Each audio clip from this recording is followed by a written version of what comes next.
Hello everyone. Any education classes के इस platform पर आप सभी का स्वागत है, जहां पर हम एमपीपीएससी प्री 2025 की तैयारी कर रहे हैं। इसके लिए हम यूनिट 3 जो कि भारत के भूगोल से संबंधित है, इसकी कंप्लीट तैयारी करेंगे। तो यदि आप यूनिट 3 जो कि भारत का भूगोल है, इसकी तैयारी करना चाहते हैं तो आप एनी एजुकेशन क्लासेस को सब्सक्राइब करके हमारे साथ जुड़ जाइए। देखिए, इसके पहले के वीडियो में हमने भारत की स्थलीय सीमा की चर्चा की थी। आज के इस वीडियो में हम भारत की जलीय सीमा की चर्चा करेंगे कि भारत की जो भूमि है, कहाँ इसकी जलीय सीमा है, अर्थात समुद्र तट से कहाँ से ये लगती है। तो चलिए हम स्टार्ट करते हैं अपनी क्लास को। ये क्लास है जो हमारी 3rd नंबर की क्लास है। इससे पहले हम 2 क्लासेस कर चुके हैं, जिसमें भी हमने भारत की सामान्य जानकारी से संबंधित बहुत सारी चर्चाएं की हैं। यदि आपने ये वीडियोस नहीं देखे हैं तो आप उनको देख लीजिएगा। चलिए हम चर्चा करते हैं भारत की जलीय सीमा की। तो जैसा कि हम पहले भी जान चुके हैं कि भारत की जो मुख्य भूमि की तटीय सीमा है वह 6100 किलोमीटर की है। कितनी है? 6100 किलोमीटर की। और यदि हम इसमें द्वीपों को सम्मिलित कर लें तो यह जो सीमा है 7516.6 किलोमीटर की हो जाती है, जिसमें कि देखिए 6100 किलोमीटर में जो राज्य हैं वह गुजरात राज्य है, महाराष्ट्र राज्य है, गोवा, कर्नाटक, केरल, तमिलनाडु, आंध्र प्रदेश, उड़ीसा और पश्चिम बंगाल। यदि हम इन 9 राज्यों को देखें तो इनकी जो तटीय सीमा है वो 6100 किलोमीटर की होती है। और यदि हम इसमें अंडमान निकोबार द्वीप समूह और लक्षद्वीप को सम्मिलित कर लें तो इनकी 1416.6 किलोमीटर की सीमा और इसमें ऐड हो जाएगी, तो टोटल हो जाएगी हमारी 7516.6 किलोमीटर की सीमा। ये जो तटीय सीमा है ये भारत की कुल तटीय सीमा है। चलिए इसको आपको एक बार एटलस में मैप में अवश्य ही देख लेना है कि कौन कौन से राज्य और कौन कौन से राज्य इनकी तटीय सीमा समुद्र से लगती है। हम यहाँ पर एक बार देख लेते हैं।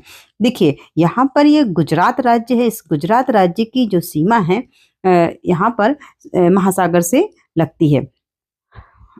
और इस प्रकार से ये पूरा पार्ट है जो हिंद महासागर का पार्ट है। हिंद महासागर यहाँ पर 2 भाग में बट जाता है, ये अरब सागर और बंगाल की खाड़ी। तो यहाँ पर ये अरब सागर के साइड देखिए गुजरात की सीमा है जो अरब सागर से लगती है, महाराष्ट्र की सीमा लगती है, और ये यहाँ पर गोवा, ये कर्नाटक, केरल और ये तमिलनाडु, ये आंध्र प्रदेश, उड़ीसा और यहाँ पर पश्चिम बंगाल। तो इस प्रकार से 9 राज्य हैं जो भारत के। ये आप यहाँ से काउंट कर सकते हैं, 1 2 3 गोवा, 4 5 6 7 8 और ये पश्चिम बंगाल 9। तो भारत की इस जो मुख्य भूमि है इसके ये जो 9 राज्य हैं ये हिंद महासागर से अपनी सीमा, इनकी सीमा लगती है। हिंद महासागर ये हम पहले ही ये जान चुके हैं कि ये हिंद महासागर का ही पार्ट है, अरब सागर और बंगाल की खाड़ी। तो इन 9 राज्यों की जो तट सीमा है समुद्र से लगती है। तो इस प्रकार से आपको ये 9 के 9 राज्य याद रखने हैं। और यदि हम इसमें, हमने अभी देखा कि इनकी जो तटीय सीमा है 6100 किलोमीटर की है। अब यदि इसमें हम द्वीप समूहों को सम्मिलित कर लें तो ये जो तटीय सीमा है ये 7516.6 किलोमीटर की हो जाएगी। तो वो द्वीप समूह आप यहाँ पर देखेंगे तो यहाँ पर लक्षद्वीप समूह है, ये यहाँ पर लक्षद्वीप समूह और यहाँ पर अंडमान निकोबार द्वीप समूह है। तो यदि इनको सम्मिलित कर लिया जाए तो ये भी भारत के ही पार्ट हैं और इनकी जो तटीय सीमा है इनको इसमें सम्मिलित किया जाएगा। तो ये 7516.6 किलोमीटर की जो सीमा है ये भारत की कुल तटीय सीमा हो जाएगी। चलिए इसको आपको एटलस में अवश्य ही देख लेना है। अब हम भारत की जो जलीय सीमा है इसमें हम इसके जो निकटतम देश हैं, पड़ोसी देश हैं, उनके विषय में जानते हैं। तो देखिए समुद्री क्षेत्र में यदि हम बात करें तो हमारा सबसे निकटतम पड़ोसी देश है श्रीलंका। सबसे निकटतम पड़ोसी देश कौन सा है? श्रीलंका, जो कि पाक जलडमरू मध्य के द्वारा भारत से अलग होता है। और इसके बाद दूसरा निकटतम पड़ोसी देश की यदि हम बात करें तो वह है इंडोनेशिया। और इसके अतिरिक्त म्यांमार, मालदीव, बांग्लादेश, पाकिस्तान एवं थाईलैंड, ये जो देश हैं ये भी भारत के साथ समुद्री सीमा बनाते हैं। चलिए इसको हम एक बार मैप में देखने का प्रयास करते हैं। सबसे पहले हमने देखा श्रीलंका। श्रीलंका है जो भारत का सबसे निकटतम पड़ोसी देश है और आप यहाँ पर देख सकते हैं कि ये पाक स्ट्रेट लिखा हुआ है। तो श्रीलंका भारत से पाक जल संधि, पाक स्ट्रेट के द्वारा अलग होता है। इसके बाद यदि हम बात करें म्यांमार की, तो ये जो म्यांमार है यहाँ ये भी भारत का पड़ोसी देश है। हमने अभी दूसरे निकटतम पड़ोसी देश की बात की, वो है इंडोनेशिया। तो इंडोनेशिया जो है वो आप मैप में देखिएगा, ये जो पूरा पार्ट है यहाँ पर आप इस पार्ट को देखेंगे तो यहाँ पर आपको इंडोनेशिया दिखाई देगा। ये पूरा पार्ट इंडोनेशिया के ये द्वीप समूह यहाँ पर फैले हुए हैं। तो श्रीलंका हो गया, इंडोनेशिया हो गया, म्यांमार हो गया, ये थाईलैंड की सीमा यहाँ समुद्री सीमा यहाँ लगती है। थाईलैंड, म्यांमार, बांग्लादेश, यहाँ पाकिस्तान और यहाँ पर मालदीव। तो इस प्रकार से आप सारे जो हमारे पड़ोसी देश हैं समुद्री सीमा से लगे हुए हैं, इनकी स्थिति आपको एक बार एटलस में अवश्य ही देख लेनी है। चलिए अब हम आगे देखते हैं कि प्रमुख चैनल और जलडमरू मध्य, इनके विषय में हम आगे विस्तार से पढ़ेंगे, लेकिन एक बार हम इनको देख लेते हैं कि मालदीव और मिनिकॉय। मालदीव और मिनिकॉय हैं जो, इनको अलग करने वाला चैनल है 8 डिग्री चैनल। मिनिकॉय और लक्षद्वीप को 9 डिग्री चैनल अलग करता है। लघु अंडमान और कार निकोबार को 10 डिग्री चैनल अलग करता है। इंदिरा पॉइंट और इंडोनेशिया को ग्रेट चैनल। अब देखिए यहाँ पर जैसे इंदिरा पॉइंट की जगह भारत और इंडोनेशिया भी हो सकता है, क्योंकि इंदिरा पॉइंट तो भारत का ही हिस्सा है। तो भारत और इंडोनेशिया को अलग करने वाला चैनल है ग्रेट चैनल। कोको द्वीप और उत्तरी अंडमान अर्थात भारत, और कोको द्वीप क्योंकि कोको द्वीप पर म्यांमार का अधिकार है, तो यहाँ पर म्यांमार भी हो सकता है। तो म्यांमार और भारत, या फिर कोको द्वीप और उत्तरी अंडमान, डक्कन पास और भारत और श्रीलंका के मध्य हम देख ही चुके हैं कि पाक स्ट्रेट। तो इस प्रकार से ये जो चैनल हैं आपको याद रखने हैं। आगे जब हम द्वीप समूहों का अध्ययन करेंगे तो इनको और डिटेल से देखेंगे, मैप में भी इनको देखेंगे।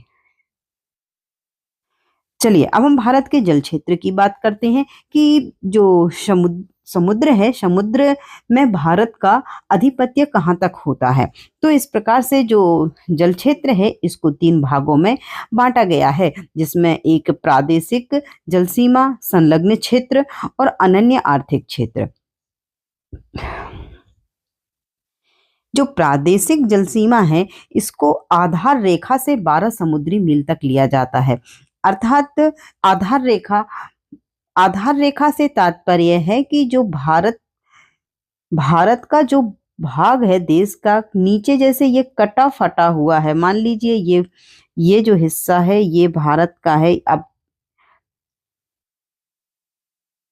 अब यहाँ पर ये कटा फटा हो सकता है, ऐसा तो है नहीं कि ये बिल्कुल प्लेन होगा। तो इनको जो मिलाने वाली रेखा है ये कहलाएगी आधार रेखा। क्या कहलाएगी?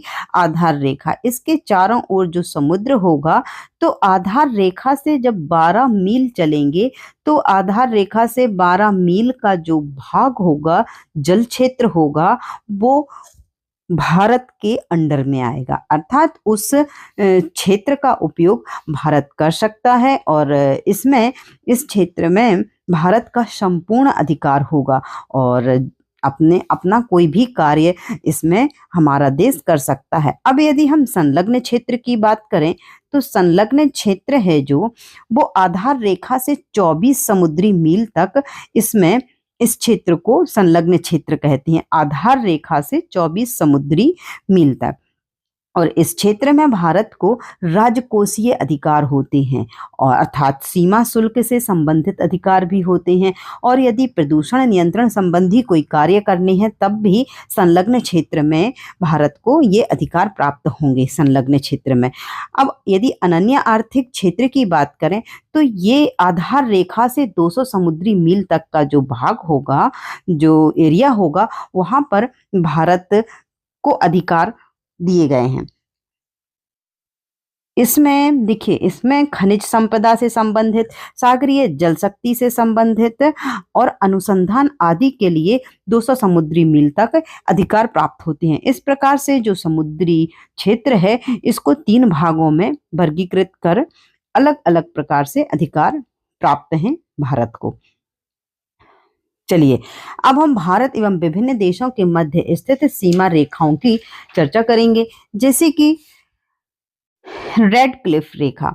तो जो रेड क्लिफ रेखा है यह भारत एवं पाकिस्तान के मध्य स्थित सीमा रेखा है। यह जो सीमा रेखा है इसको सिरिल रेड क्लिफ के द्वारा निर्धारित किया गया था, इसलिए उन्हीं के नाम पर इस रेखा का नाम पड़ गया रेड क्लिफ रेखा। ये जो रेखा है 17 अगस्त 1947 को, 17 अगस्त 1947 को ये जो रेखा है ये लागू की गई थी, और यह एक प्रकार की अध्यारोपित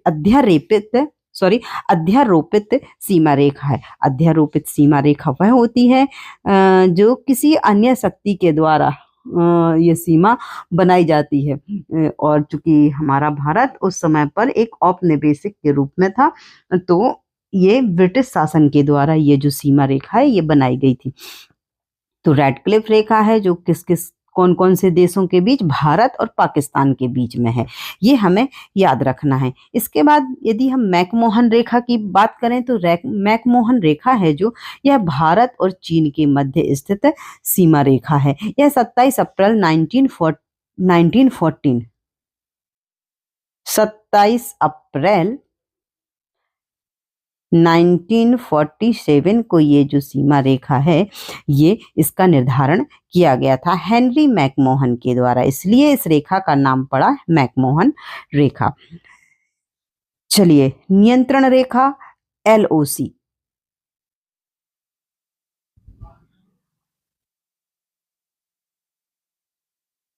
ये जो नियंत्रण रेखा है ये LOC नहीं LAC, line of actual control, इसका मीनिंग है लाइन ऑफ एक्चुअल कंट्रोल, नियंत्रण रेखा। ये जो रेखा है भारत एवं पाकिस्तान के मध्य सीज फायर के रूप में मौजूद है, अर्थात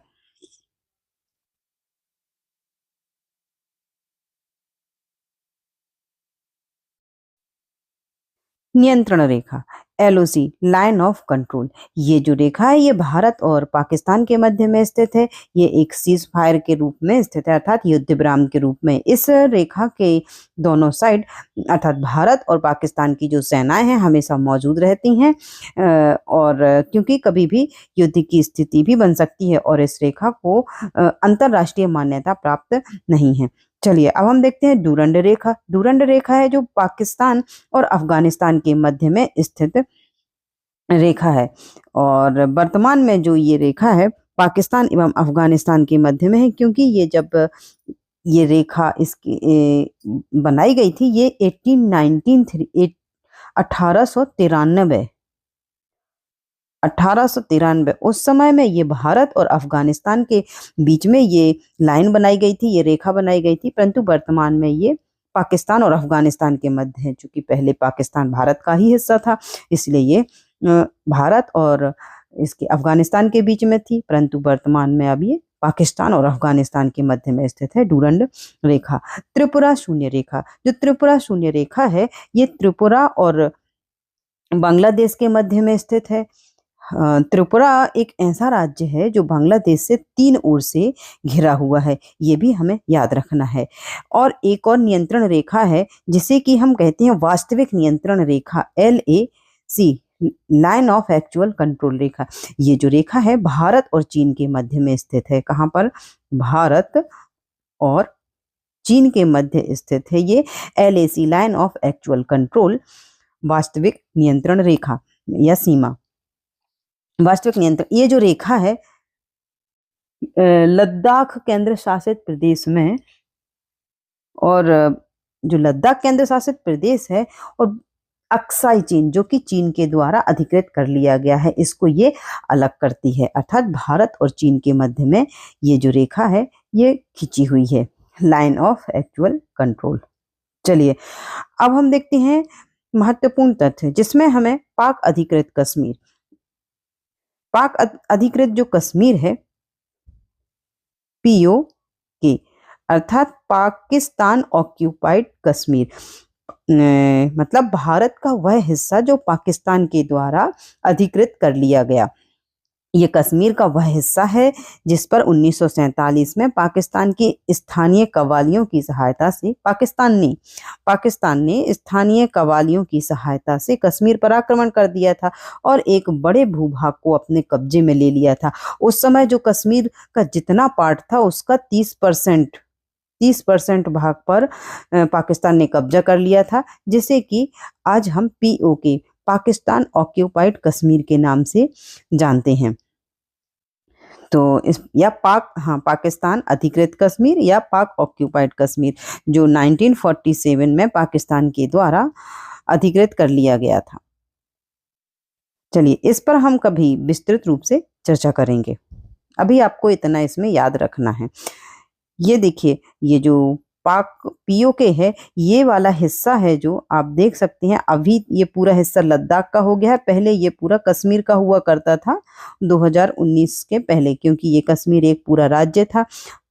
इतने हिस्से पर ये जो हिस्सा है इसे POK, ये 1947 में इस पर पाकिस्तान ने क्या कर लिया था, अधिकार कर लिया था कव्वालियों की सहायता से। और जब तक, क्योंकि उस समय पर जो कश्मीर था, कश्मीर में डोगरा शासक हरि सिंह का शासन था और उन्होंने विलय पत्र पर हस्ताक्षर नहीं किए थे, और जब उन्होंने विलय पत्र पर हस्ताक्षर किए तब तक पाकिस्तान ने इसके 30% हिस्से पर कब्जा कर लिया था। और जब हमारी सेनाएं पहुंची, जहां पर हमारी सेनाएं पहुंच गई थी, वहीं से ये जो लाइन है यहाँ पर फिर युद्ध विराम हो गया था। इसके आगे पाकिस्तान कब्जा नहीं कर पाया था। तो इस प्रकार से ये POK वाला हिस्सा है, इसे बोलते हैं पाक ऑक्यूपाइड कश्मीर, पाकिस्तान अधिकृत कश्मीर। इसमें हमें कच्छ रण विवाद को भी देखना है। कच्छ के रण पर पाकिस्तान के साथ भारत का विवाद है। वास्तव में इस क्षेत्र को लेकर है क्या कि भारत और पाकिस्तान के मध्य में विवाद है। कच्छ के रण के 9065 वर्ग किलोमीटर क्षेत्रफल पर पाकिस्तान अपना दावा करता है। पाकिस्तान कहता है कि जो कच्छ का रण है उसका इतना पार्ट पाकिस्तान का है, और भारत में पाकिस्तान सीमा, ये विवाद, हम इस विवाद को देखें कि देखिए जैसे कच्छ का रण है,